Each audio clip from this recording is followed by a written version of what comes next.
અમદાવાદના વાસણા ચંદ્રનગર BRTS બસ ટ્રેકમાં ગાય વાછરડા લઈને જતી કારનો અકસ્માત થયો હતો, જેમાં BRTS ટ્રેકના દરવાજા, લાઇટના પોલ તેમજ ડિવાઈડર સહિતની જગ્યાઓને નુકસાન થયું હતું.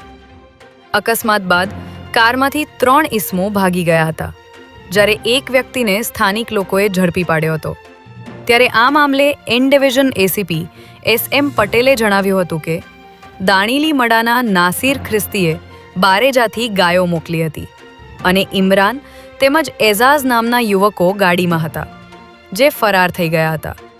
ત્યારે પાલડી પોલીસે ગુનો નોંધી આરોપીઓની શોધખોળ શરૂ કરી છે.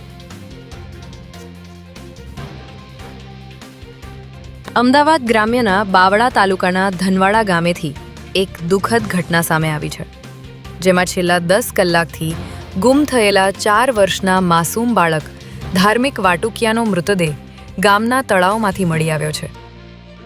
તળાવના કાંઠેથી આ બાળકની સાયકલ મળી આવતા તે પાણીમાં ડૂબ્યો હોવાની આશંકા સેવાઈ હતી.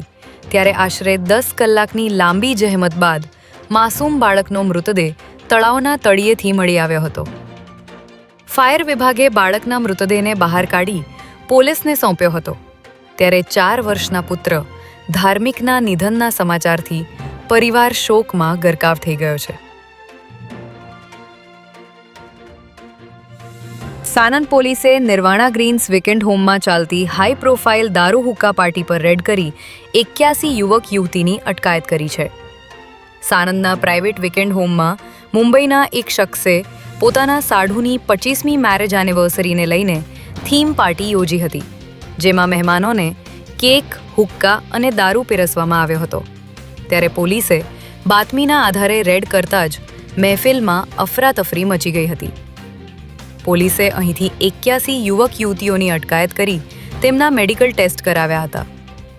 આ મહેફિલમાંથી ઝડપાયેલા મોટા ભાગના લોકો બિલ્ડર, વેપારીઓ અને ડોક્ટર હોવાનું સામે આવ્યું છે.